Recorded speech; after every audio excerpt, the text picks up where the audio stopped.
ridiculous. I like how they blur stuff out because... Good evening, my name is Amrik, and I will be doing this informative topic speech on Thomas Jefferson.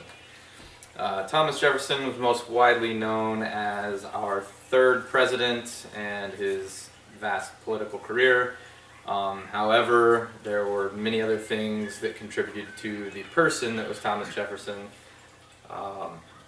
that were incredibly interesting. In modern pop culture, he's seen as a villain, specifically in the new musical Hamilton. However, he was a founding father and a pioneer of democracy for America. On April 13th, 1743, Thomas Jefferson was born in Shadwell, Virginia, to his father Peter and mother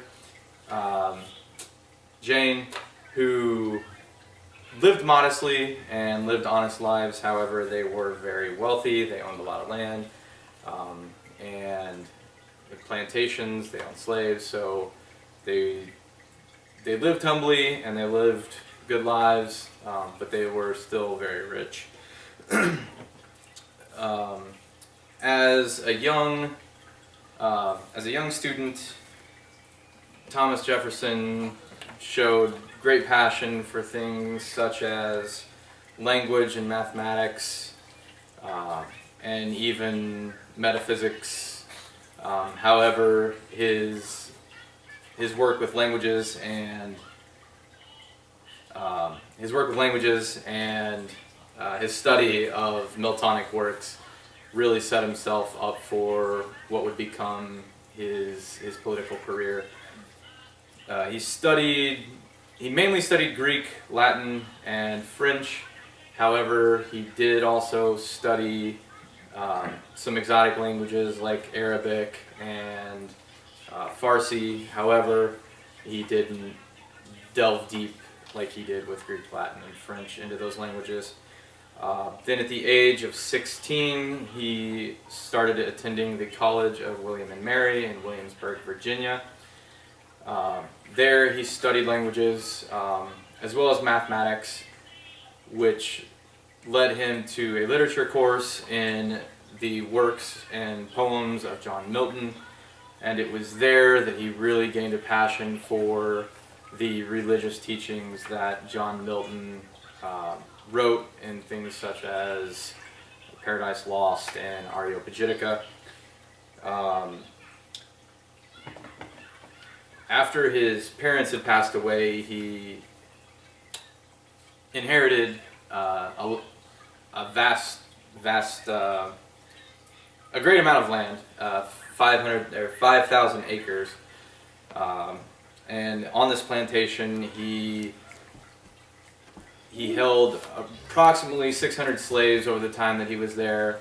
However, against modern convention at the time, he brought families together that were slaves and gave them log cabins in which to reside, and even promoted education among the slave children, which was incredibly progressive for the time. And then his political career began in 1775, where he was a member of the Second Congress of the United States of America. And it was here that he was the primary author of the Declaration of Independence. And in the Declaration of Independence, his passion for Miltonic works became very apparent because he was a pioneer of democracy and self-individualism, which was highly touted in the pamphlet Areopagitica by John Milton, which was written to Parliament in the 16th century, basically denouncing hierarchy in the church and gaining self-freedom.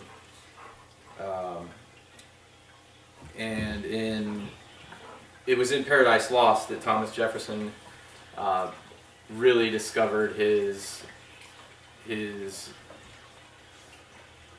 ideals and morals of self-individualism, and those influences can be seen and are very apparent in the Declaration of Independence. In 1800, he was elected to the White House as our third president. And during his presidency, many famous historical things happened, such as the Louisiana Purchase, the Lewis and Clark expeditions, and notably our relations with France and Spain.